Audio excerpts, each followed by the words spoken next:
L'art du mime remonte à la plus haute antiquité. Et en lui par Marcel Marceau, et vous le siècle, soit à celui qui, à partir de 1925 et jusqu'à sa mort en 1991, a passé sa vie à réinventer cet art. Étienne de Proust.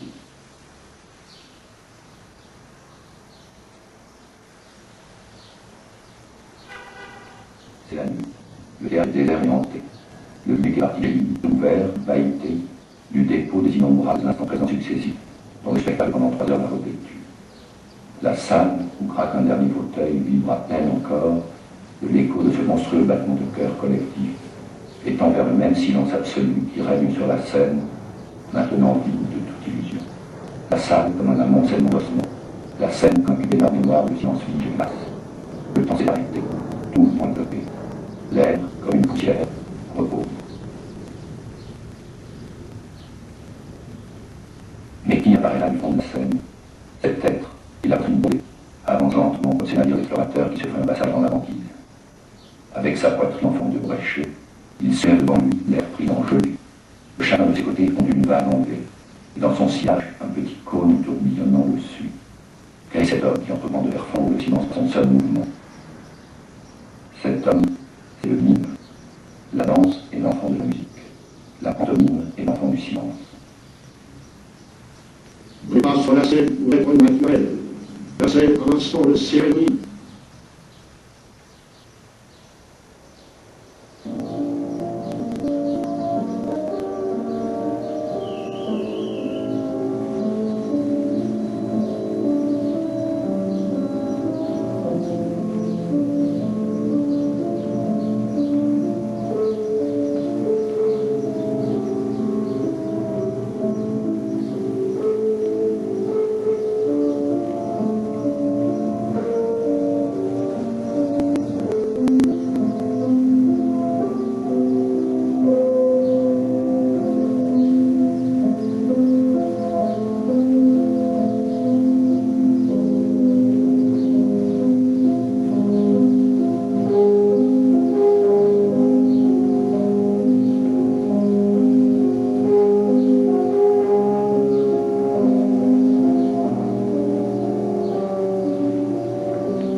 Je voudrais qu'on m'instruise, qu'on m'éduque, en me divertissant, en me laissant dans un rêve, et non pas en me faisant admirer les inventions, la metteur en scène d'un architecte. Sous le signe de Jacques Copeau, c'est la percée Étienne Decroux des premiers jours. L'exigence de Copeau, sa volonté de dépouillement, on retrouve chez Decroux la philosophie tout au long de son œuvre. À des réalités détestées, nous opposons un désir, l'aspiration, volonté. Nous Nous avons pour nous cette chimère, nous portons en nous cette illusion qui donne le courage et la joie d'entreprendre. Et si on veut que nous nommions plus clairement le sentiment qui nous anime, la passion qui nous pousse, nous contraint, nous oblige, à laquelle il faut que nous cédions enfin, c'est l'indignation. Dès le début, dans son manifeste de 1913, le Coteau parle de la création de l'école. Mais comme c'était à cette époque strictement inconnu, il a très bien réalisé qu'il ne pouvait pas se présenter comme éducateur d'acteurs et il fallait évidemment passer à connaître. Et c'est pour ça qu'il a fondé le théâtre en école. Mais son but réel était de créer une grande école de comédiens. Étienne Decroux, Parole sur l'hymne. C'est en 1923, à l'école du Vieux Colombier de Jacopo, que va apparu le hymne corporel. L'essentiel de cet art y était. Il restait enrichi de voix divisionnaires à en étendre la destination à la limiter. Et toujours une recherche de l'impression et du côté du mime déjà. Colombier est entré dans la légende. Parmi ceux qui connaissent l'histoire de ce théâtre, beaucoup ignorent ce que fut son école. 6 au flanc du théâtre, elle logeait dans une barre, évidemment la dénonçable. Que de choses en nous. Je ne reste plus.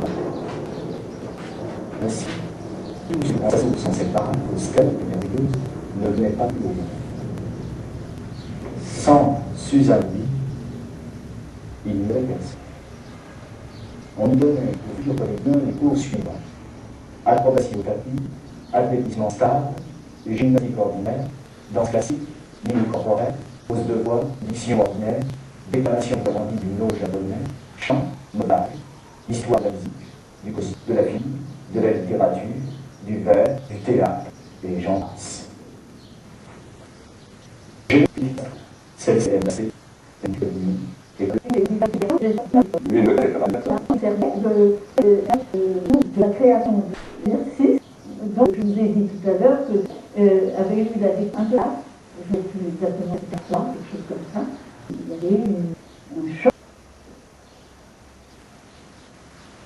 L'artiste présente de son corps, imiter n'importe quoi, un mouvement, le mouvement du corps, un animal, un arbre, n'importe où, la configuration d'une montagne, etc., c'est un mythe. Si la danse s'appelle Petit-Paginski, l'art du mime ne peut porter que le nom de Étienne Decroux, fondateur, refondeur, pertudaire, inventeur, son valable, ils sont complets.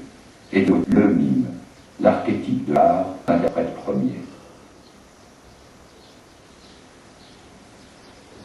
On doit pouvoir, par une technique particulière, transporter notre immobilité.